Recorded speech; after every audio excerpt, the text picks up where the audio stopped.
Welcome to Blockchain Week. This session is proudly brought to you by CoinSpot. We've got a fireside chat, and they're going to be talking about big brands and NFTs. We've got our speaker, Chris Liquin. He's the Director of Strategy at VaynerNFT.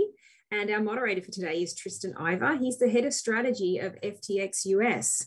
So I'll pass the mic over to you, Tristan. Wonderful. Thank you so much for the introduction. Chris, good to have you here. Before we get into big brands and NFTs and perhaps other segues there, I'd like to hear a little bit about how you got into NFTs in the first place and what captured your attention. Yeah, thanks, Tristan. And hello to everyone on the line. Thanks for listening in. I got into NFTs. I've been following crypto for several years, probably back in 2016 or 2017, and kind of just had a brief ear to the ground. I wasn't deep in the space. I was a management consultant at KPMG, and had started to hear rumors at the early part of last year about NFTs. And my boss at the time, we were working in the media sector, so working with film studios and Hollywood, agencies. And he was like, "Hey, we gotta really dive into this NFT thing. We gotta write a paper about it. We gotta do a bunch of research." And so very quickly, I found myself deep in the crypto Twitter rabbit hole, and just kind of dove in head first. Started personally, investing and trying out a bunch of things, getting in Discords, learning as much as I could, as quickly as I could. On Twitter, I'd been posting cool data and insights that I found, and actually that's how VaynerNFT, Yver at VaynerNFT reached out to me. It was through Twitter. It was a very Web3 moment where I was realizing I was about to get a job on Twitter instead of LinkedIn. And yeah, the rest is history. I've been at VaynerNFT for about 6 months now, leading their strategy team. Amazing. Yeah.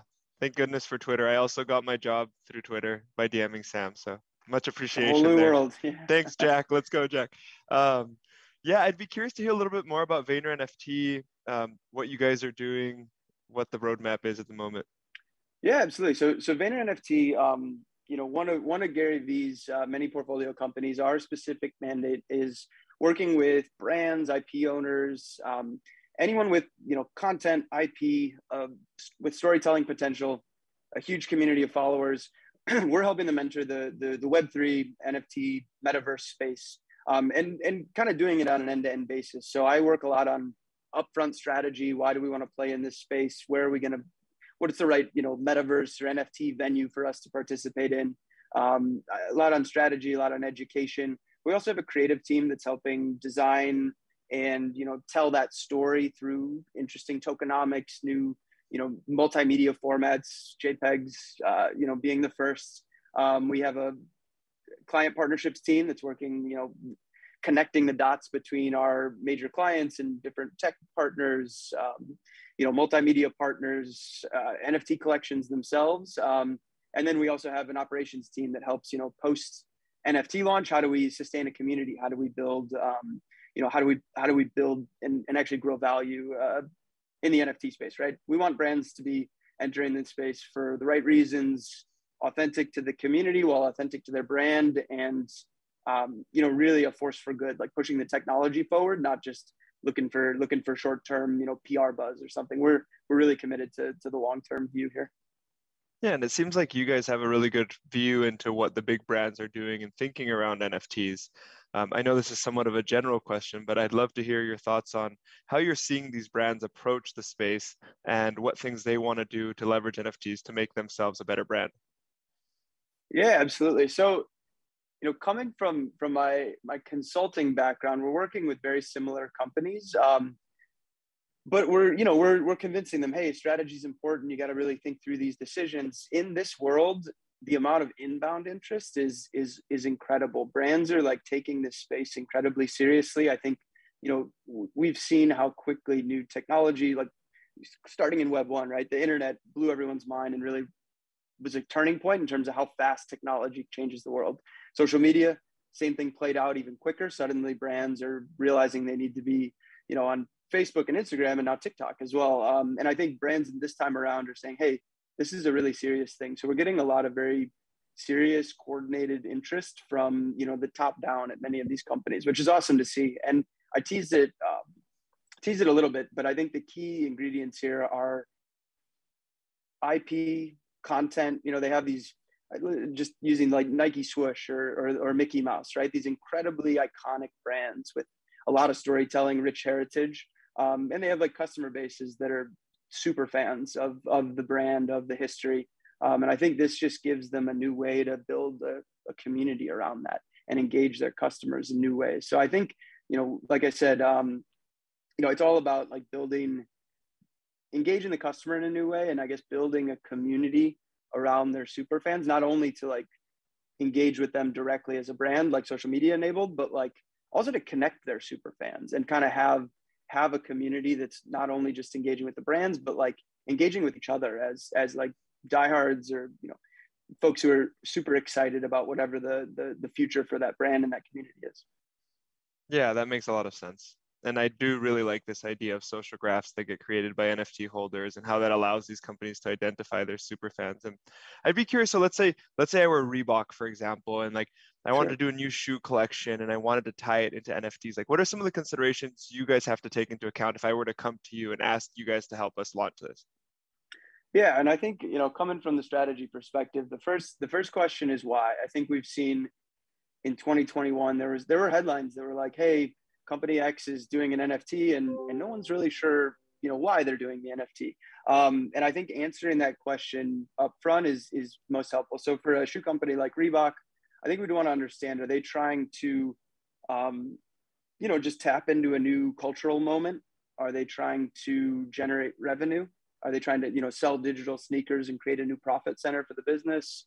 Are they trying to, build and identify their community of super fans? Are they trying to, sell to a new customer base and find, new collectors who, might not be Reebok fans, but love collecting cool things, right? So I think starting with that why is probably the most important part. And then I think it's also like the goals of the entrance. Is it a test and learn pilot? Are they trying to do something simple, get their foot in the door, understand what the community is all about, or are they like really trying to go full in? And maybe that's buying land in the sandbox and building a metaverse activation. Maybe that's deciding they want to accept, exchange, hold crypto. I think understanding sort of the brand's willingness to really commit in the space or to test and learn, I think both are like totally suitable strategies. We've seen our clients think about both. But I think defining those like objectives and like ambition up front sets them up for, a really smooth entrance into the space and a bit more authenticity too, right? We don't want the messaging to be confused. We don't want brands to, it's a small and like very careful ecosystem right now, the crypto community. And I think the worst, thing we could have happen is a brand that's, coming in with an unclear strategy up front, if that makes sense. No, that makes a lot of sense. And you touched on Metaverse, but before we go into that, I'd like to hear a little bit about how you've seen sort of the interactions between these commercial brands coming in and creating NFTs and creating communities and the existing sort of core crypto native NFT communities. Have you seen positive interactions? Have they stayed mostly separate? How is that working? Yeah, we've seen a lot of like really cool interactions. The coolest in my mind that I've seen is, the interactions between Budweiser and the Nouns DAO. The Nouns DAO is an awesome project that, I don't want to get like into the huge details about what Nouns DAO is doing, but they have like Creative Commons, and they're basically entering new members into their DAO each day by auctioning off a new noun or a new NFT. And these nouns are, I can't remember what the floor price is today, but it's in the 50, 60, 70 plus Ethereum range. So translating that is, over $100,000 for an entryway into this. And the partnership between, Nouns DAO and Budweiser was incredible. It got a noun featured, the noun signature glasses featured in a Super Bowl ad. And it also got Budweiser a noun of its own. And so they're part of it. Like it's a corporation that's part of a DAO. And so the community that's rallied around Budweiser's NFT programs is also, partaking in, it's an educational moment for all their customers. Hey, what is a DAO and how can we, be part of the mission of this DAO now and stuff. So that's one cool example. But we have a ton of awesome examples of, the brands who are taking it seriously and doing it right are having a lot of success in this kind of new world and are showing that they're doing it for the right reasons. Nice. Yeah, my hope would be as they enter, they also take on some of this work of educating their existing fans on why they're entering this new space and why they think it's interesting, because then hopefully that translates into these new people being able to participate as well in this economy in a, you know, in a some plus some way. You touched on Metaverse earlier. I want to hear a little bit about, you know, it's everyone has a different description or different way to describe the Metaverse. I don't know if there is a cohesive unit. The first time I heard it was in the book Snow Crash by Neil Stephenson. I think there's lots of different representations of it. What do you think of when you think of Metaverse? And maybe could you give me a juxtaposition between how you see the big companies thinking of Metaverse or their involvement in Metaverse and how you're seeing the crypto natives think of Metaverse? Yeah, it's an awesome question. And like, as you know, as anyone who's like kind of dug in on the Metaverse knows, it's like a tale that's like, or a story that's like still being written. You know, the Metaverse is sort of here, right? Like perhaps we're in the Metaverse right now, engaging virtually, but you know, what the true Metaverse is like, you know, it's in development. And I change my, you know, I tell myself this story like differently every day, but the latest thing that we've been talking about at Vayner is the tale of two metaverses. And I think it's the idea that from, you know, the big tech giants, from the Facebooks of the world, the Metas of the world, you know, they're taking it to mean like a really immersive virtual world. And so you think about what they're doing with Oculus, Facebook, what Microsoft or Zoom is doing with the future of work, right? Creating a more immersive working experience, what platforms like Roblox and Fortnite are doing, you know, with their in-game virtual world, really immersive gameplay. I think that's a piece of the Metaverse. And I think those organizations that I just mentioned are going to, you know, they're coming from a position of power. They have huge communities already, huge user bases, and they're going to build extremely immersive experiences. Now, on the crypto side, which is, you know, where I spend most of my time, the key tenet is not necessarily immersive experiences, but digital ownership and self-sovereignty and digital identity, right? So as we think about what I hope the Metaverse means, is it means that I own my digital identity, right? I have my digital assets, which might be NFTs. I have my, you know, digital, my personal wallet, right? My crypto wallet that holds all my own digital assets. And I'm able to bring that with me into different virtual venues. So I'm bringing, you know, my digital wallet. It's almost like in the physical world, if you had a bowling ball and you could bring it into different, you know, bowling alleys, right? I'm taking that physical asset that I own and I can use it in different physical venues. I think that's how I hope the decentralized part of the Metaverse plays out, that you're bringing your own assets, your identity, your everything that communicates who you are, you're bringing that into different platforms. Because right now, I think in the immersive experience Web 2 version of the Metaverse, you're kind of just renting space from those tech giants. If, you know, Facebook were to close up shop, I would lose my Facebook photos. If Gmail goes down, I lose my contact list and all my emails. You're not truly owning any of that digital activity. It's kind of, you know, hosted on their platform. So I think, you know, those two tales will coexist, I think, over the next, call it 5 to 10 years. My hope is that they continue to merge. We come out with the best of both worlds. We have the really immersive and awesome experiences where we're really feeling more and more connected digitally, but we're also more in control of our identity and our ownership, you know, the same way we are in the physical world. And you guys are responsible for helping a lot of companies make NFTs and introduce NFTs into these ecosystems or worlds. How are you doing so with the thought process of the Metaverse behind it? Like, are you guys already starting to think in that direction, or how does that work? Yeah, it's an awesome question. I'll give like my favorite example of this. I think there's an individual, not affiliated personally with anything he's done, but Snoop Dogg has done an incredible job with building NFT programs on the way to the Metaverse. So, you know, his first step was becoming a collector, and he showed support in the space by collecting cool art. I think he joined the Bored Ape Yacht Club. He was, you know, collecting a bunch of different NFTs and like authentically being excited about collecting and what the community was building.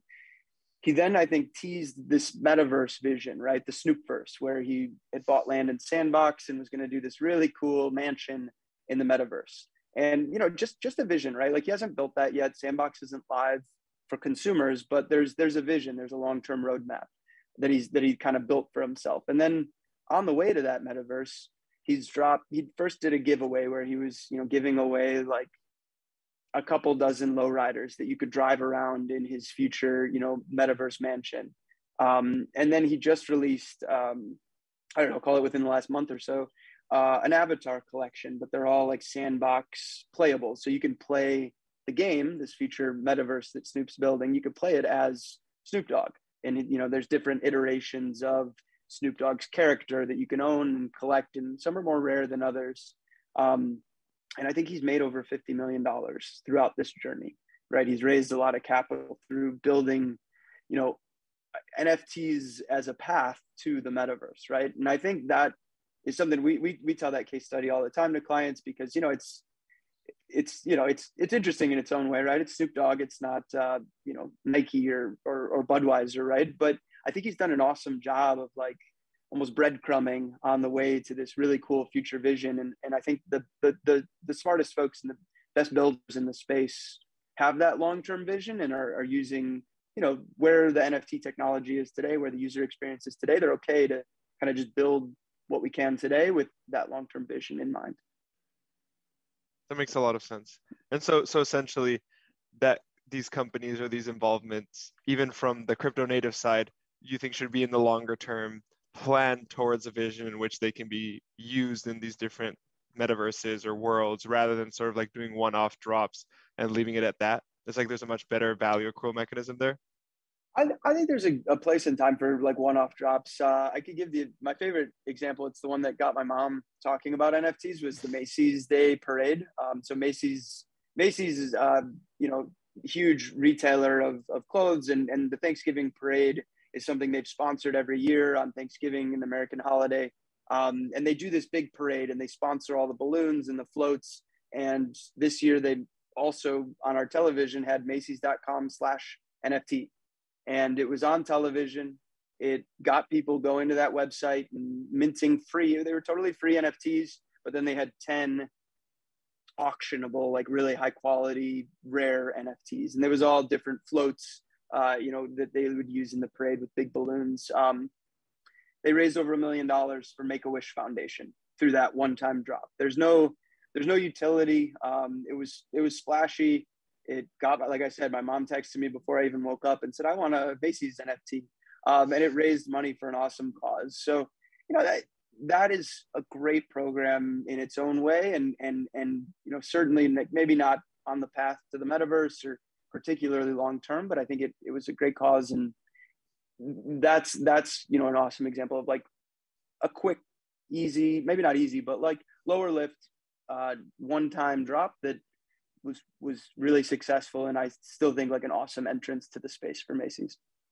No, I agree. I mean, we helped raise a couple million with Steph Curry's 2974 collection for his foundation just by doing a drop. So you're right. I think there is a place for each of these. You know, we don't have that much time left. I'd like to actually ask you something a bit more personal. You know, you got your job through Twitter by beginning to post insightful things, and then people recognize that and they wanted you on their team.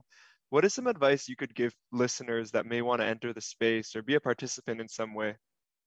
Yeah, it's an awesome question. One thing that's gotten me super excited recently is, like I said, I've been kind of following this space since 2017-ish. And at that time and over the last couple of years, I felt like there wasn't a place for me personally. There's a lot of developers building, a lot of designers working on, you know, UX, UI. But there wasn't like a huge need for like strategy or, you know, biz ops or, you know, whatever it is. And I think like the growth in the space, the amount of VC investment in the space, the amount of corporate interest in this space is like opened up like across all functions, across all, you know, skill sets, a need for really smart and talented people. So I've never felt more excited about like just job growth in the space. It feels like finally there's room for literally, if you're excited about this space, there's an opportunity for you. And the second thing I'd say is it is such an early space, and there is such a, you know, steep learning curve that I found a lot of success showing my interest ahead of time. And personally becoming more convicted on the space, having a little portfolio of Twitter research that I'd done. You know, I see graphic designers, you know, try and if you're a Web 2 or an old school graphic designer, just try and mint an NFT just to go through that process as an artist. If you're, you know, a user researcher, you know, interview a couple people about their experience in Web3 and have a perspective on some of the user journey issues in the space. I think there's a way to kind of build your own personal portfolio. Or, you know, a lot of people are writing Substacks or blogs. People are making their NFT collection, you know, public for people to view. People are buying ENS domains to show that, you know, that you're Chris.eth or whatever it is. So I think, you know, showing that commitment, but knowing that there's like awesome job growth across all functions. And, you know, I would hope I speak on behalf of the whole space that we're like excited to have you join. We definitely need more smart and talented people in the space. Yeah, that's awesome. Totally agree. And maybe a little bit more at an object level, how about navigating Twitter? Like, what's a way that people can use Twitter in a positive manner rather than sort of end up distracted by noise? Yeah, I think great question. Like all social platforms, it's really easy to find yourself in an echo chamber. And I made a Twitter specifically for crypto. So my entire feed for a long time has just been crypto, NFTs, the metaverse, right? And it's easy to like, you know, be in that echo chamber and believe what you're hearing and think and post and get validation from that self-reinforcing echo chamber. So even yesterday, I saw a post about like, I don't know, being a good employee and managing up and managing down and you know, working with your peers. And I was like, wow, this is like really refreshing Twitter content where it's actually like useful, but also not about Web3. And it was nice to like realize that, oh yeah, don't forget, I guess, that Twitter can be an awesome resource across everything you do, not just a community of like-minded Web3 enthusiast, passionate folks. And then I would, you know, apply that if you're a really active poster on Twitter. Don't just talk about crypto and the metaverse, talk about, you know, you as a person, what you're excited about, things like that. Because I think, again, that like tendency to become an echo chamber on any social platform, it can be, you know, it hurts mainstream adoption. And I think we're all hoping that the crypto market gets larger, gets more accessible for mainstream folks. And these folks appreciate and come in for the right reasons, and, you know, appreciate what the underlying technology and why it's awesome and why it's better. So I think we can all do more to like make it inclusive and remind ourselves that, you know, we this is a welcoming place. We want more people in the space for the right reasons. Totally. And I'll just add on that if people are interested in certain projects or found projects that they think are interesting, if you go join those Discords and you add value, it's very likely that there are places for you within the industry without having had experience. It just takes a lot of grit, commitment, and being excited about these things. Yeah, couldn't agree more. I was hesitant to like go down the rabbit hole of Discord. We could spend another 25 minutes talking all about navigating Discord, but it's an awesome place as well. And yeah, great for community building and really feeling a part of the space. Great. Well, I just want to say thank you to all the listeners. Thank you to you, Chris, for joining. I think we can give a couple minutes back if that sounds good. Yeah, absolutely. Great chatting with you, Tristan. And thank you to the folks who are listening in. It sounds like a jam-packed week of awesome speakers and awesome things. So I'm happy to contribute, and, you know, hope you learned something, and yeah, keep building, keep learning. Awesome. Bye. Thank you. All right.